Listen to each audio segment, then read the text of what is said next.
The limestone corridor beneath the hippodrome stretches endlessly into darkness. Your bare feet scrape against stone worn smooth by 1,000 others who walk this path before you. The air tastes of copper and old urine. Somewhere above, 70,000 voices chant your name, not in celebration, but in hunger. Your wrists are bound with leather cords that have already drawn blood. The guard behind you says nothing, but you feel his breath on your neck. Through the grated ceiling, dust falls in shafts of light. You hear the metallic shriek of a gate opening.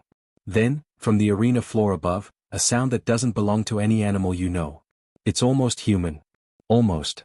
The guard's hand presses against your shoulder blade. He pushes. And you begin to climb the stone stairs toward the light. This was not Rome. This was Constantinople.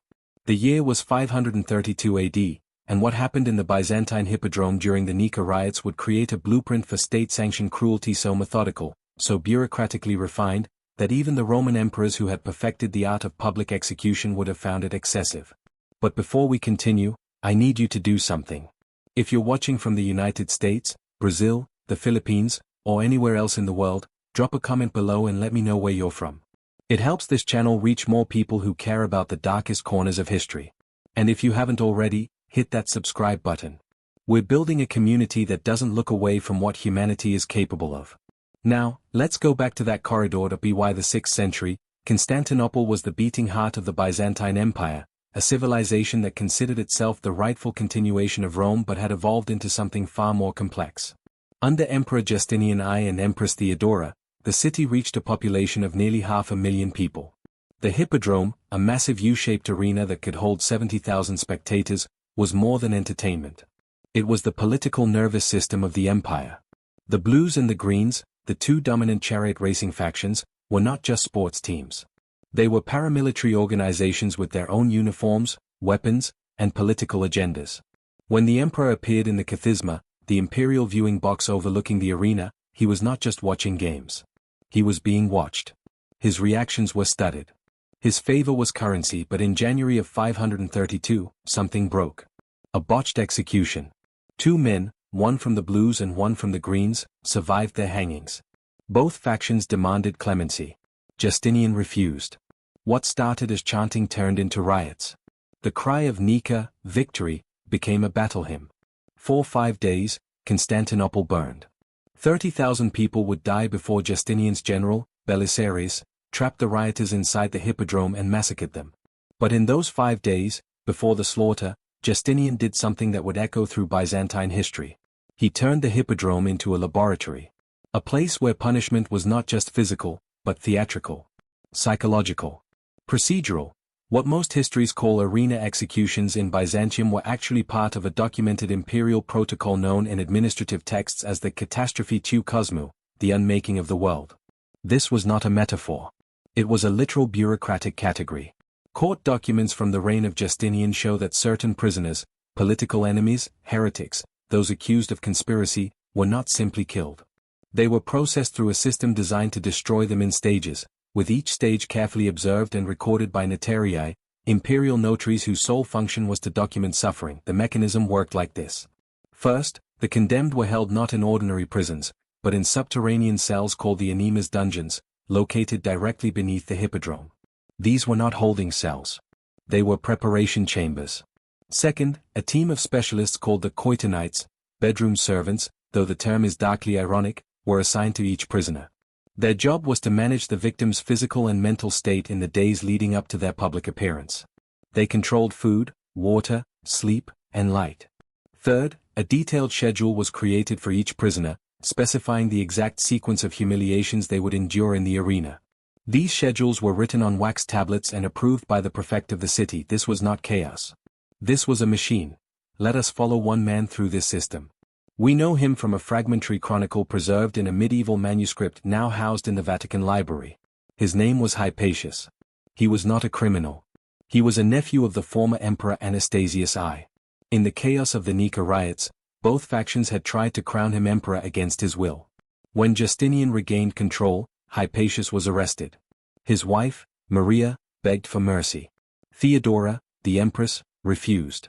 She had come from the lowest strata of Byzantine society. She knew how power worked. Hypatius had to be unmade, not just killed. Hypatius was 43 years old. He had spent his life in the palace. He wore silk. He spoke Greek, Latin, and Persian. He had never been hungry. Now, in the enemies' dungeons, the Coitonites began their work. The first stage was called purification. Hypatius was stripped of his clothing and bathed in cold water mixed with vinegar. His hair was shaved. His nails were cut to the quick. He was given a rough woolen tunic, the kind worn by laborers, but it was deliberately too small. It chafed. It exposed his calves. He was fed twice a day, barley gruel and water. The portions were calibrated. Not enough to sustain strength. Just enough to prevent death. The Coitonites spoke to him, but only in questions. Do you understand why you are here? Do you accept the justice of the emperor? Will you confess? They did not want answers. They wanted him to hear his own voice breaking. Sleep was controlled. Torches were lit and extinguished at irregular intervals. He could not track time. Days blurred. Some accounts say he was kept in the enemies' dungeons for 11 days. Others say it was 3 weeks. The records are fragmentary. But every source agrees on one detail. By the time Hypatius was brought to the hippodrome, he could barely stand it. On the morning of his final appearance, Hypatius was led into a preparation chamber adjacent to the carceres, the starting gates used for chariot races. This room was lined with marble, and there was a bronze mirror on one wall. This was intentional. The Coitonites wanted him to see himself. He was dressed in a purple tunic, a cruel mockery of imperial regalia, but the fabric was cheap, almost translucent. His feet were left bare. His hands were bound in front of him with thin chains that clinked with every movement. A fiali, a shallow bowl of scented oil, was brought in. One of the Coitonites anointed his forehead, his chest, and his feet. This was a parody of a religious ritual, the kind performed before a martyr's execution. But Hypatius was not a martyr. He was a lesson. The oil smelled of myrrh and roses, incongruously beautiful. It would make his skin slick, harder to grip. This was documented in a later legal commentary as a preventative measure. Preventing what, exactly, was never specified. He was given a scroll to hold. It was blank. The Coitonites told him to carry it into the arena and present it to the emperor. If he dropped it, they said, his wife would be brought to the arena as well. There is no evidence that this threat was genuine, but Hypatius believed it. He gripped the scroll so tightly that his knuckles went white. Through the walls, he could hear the crowd. Not words, just a low, continuous roar, like the ocean. The Coitonites stepped back. A gate began to rise. The sunlight was blinding. Hypatius stumbled forward onto the sand. The hippodrome stretched before him, an immense oval of stone and humanity. 70,000 faces. He could not see individuals, only a mass of color and noise. The kathisma, the imperial box, was directly ahead, draped in purple silk. Justinian sat there, motionless. Theodora beside him, her expression unreadable beneath her diadem. Hypatius began to walk toward them. The sand was hot. It burned his feet. The crowd's roar shifted, modulating into something rhythmic. They were chanting, but he couldn't make out the words. He held the blank scroll in front of him like a shield. His chains clinked. Halfway across the arena, he stopped.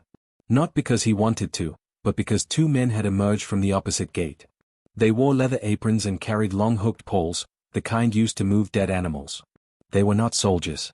They were arena slaves, the silentiarii, men whose tongues had been cut out so they could not repeat what they witnessed. The silentiarii approached Hypatius slowly. One of them used his pole to hook the chain between Hypatius's wrists and pull him forward. Hypatius resisted. The crowd noise changed again, rising in pitch. The second silentiarius moved behind him and used his pole to strike the back of Hypatius's knees. He fell. The sand pressed into his cheek. It tasted of salt and old blood. He could feel the heat of the sun on his back.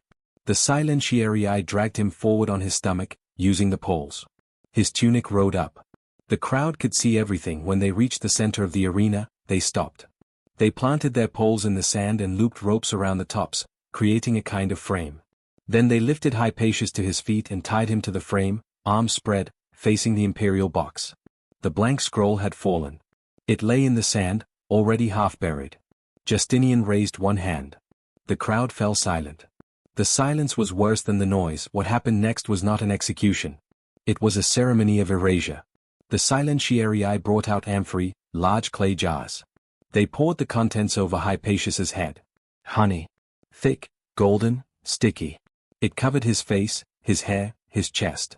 It dripped into his eyes. He could not see. He could not breathe without tasting it. Then they released birds into the arena. Not doves. Crows. Dozens of them. The birds descended on Hypatius, drawn by the honey. They landed on his shoulders, his head. They pecked at his face. He screamed. The sound echoed off the marble walls. This continued for what some chronicles describe as the span of 100 heartbeats. Others say it was longer. Eventually, the silentiarii drove the birds away with smoke. Hypatius was cut down. He was alive.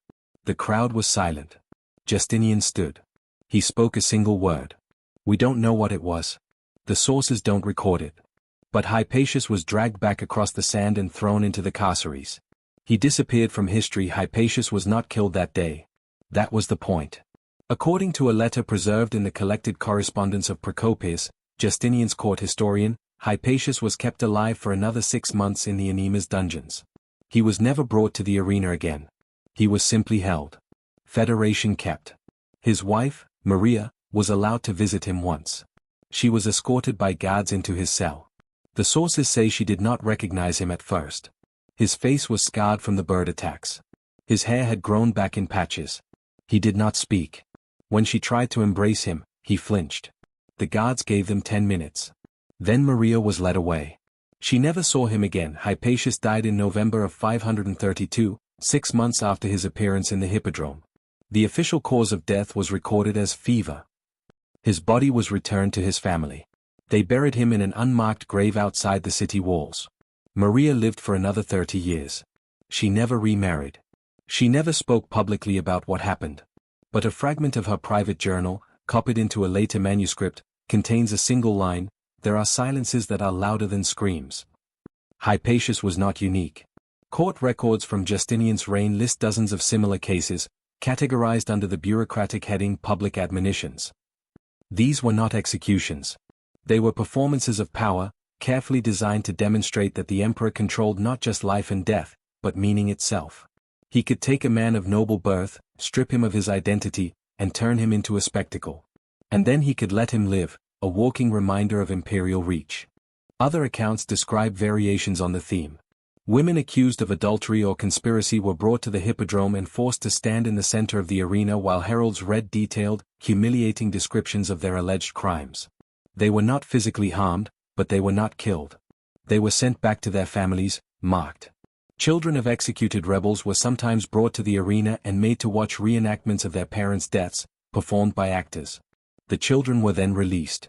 The psychological damage was the punishment. There is a fragmentary account, possibly apocryphal, of a bishop who spoke against Theodora's religious policies. He was not martyred. Instead, he was brought to the hippodrome and seated in the kathisma, in the emperor's own seat, while the crowd below pelted him with rotten fruit and animal dung. He was forced to sit there for an entire day, unable to move, unable to respond. When he was finally released, he had lost his voice. He never preached again. Whether this story is true or a later invention, it reflects a truth about Byzantine cruelty. It was designed to outlast the body. What made the Byzantine arena system so effective was not its brutality, but its precision. The Romans had perfected the spectacle of death.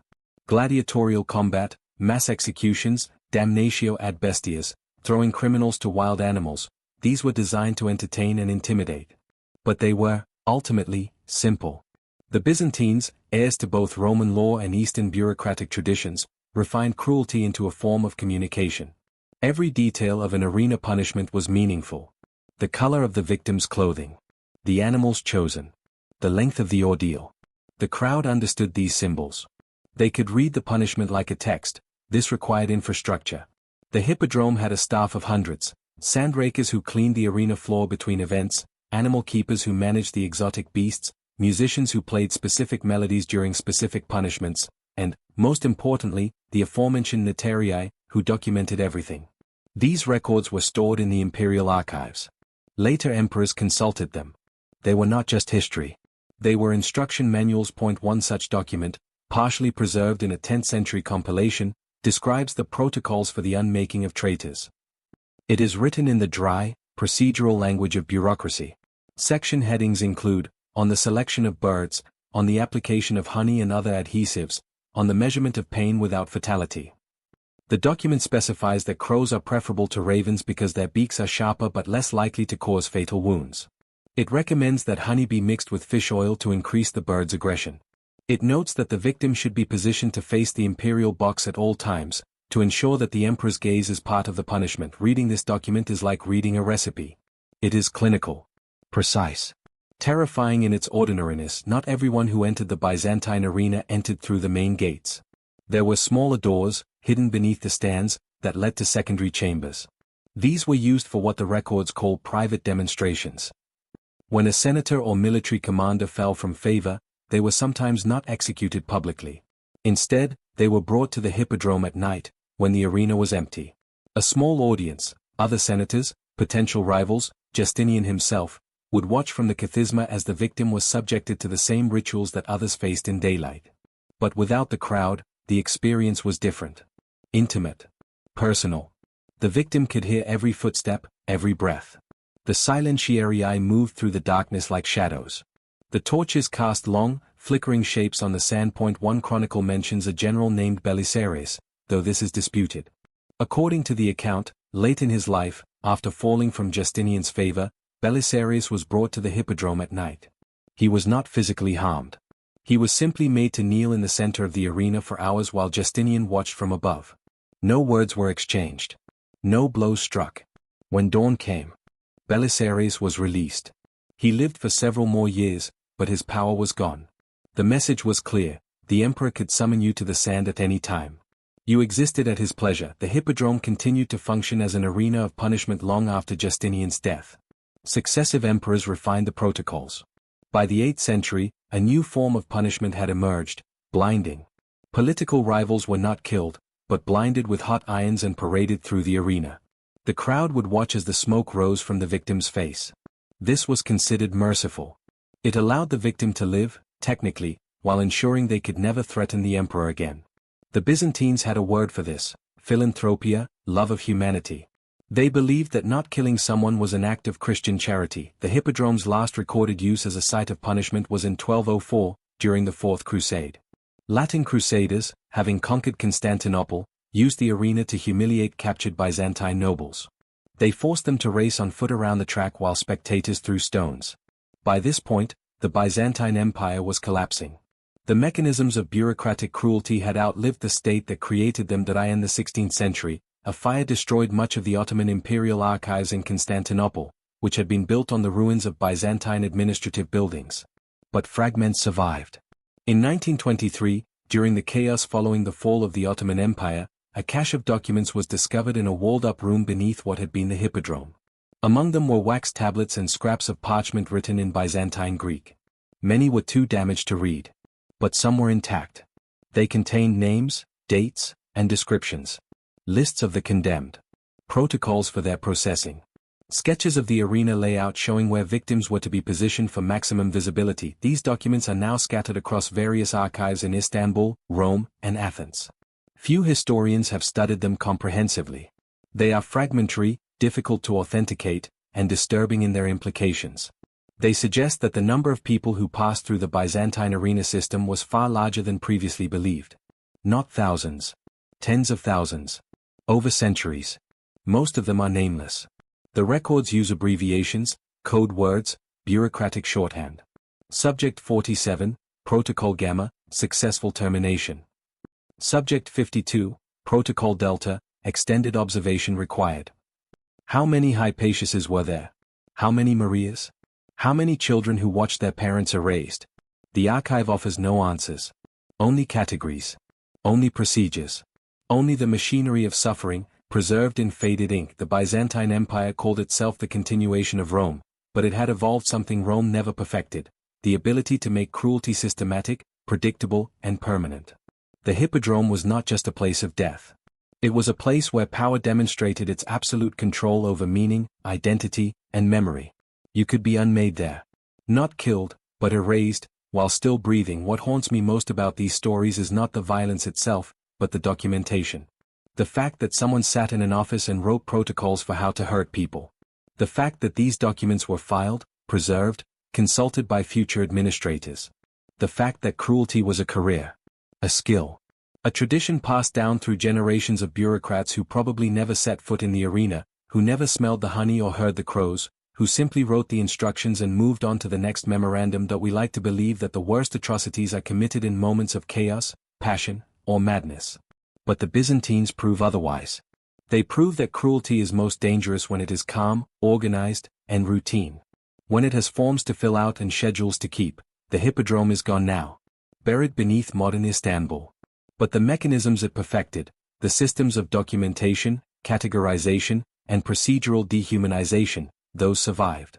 They exist in every bureaucracy that prioritizes process over people.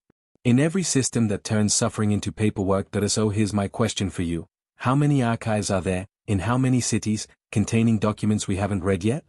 How many systems of cruelty are waiting to be discovered, still catalogued in forgotten rooms?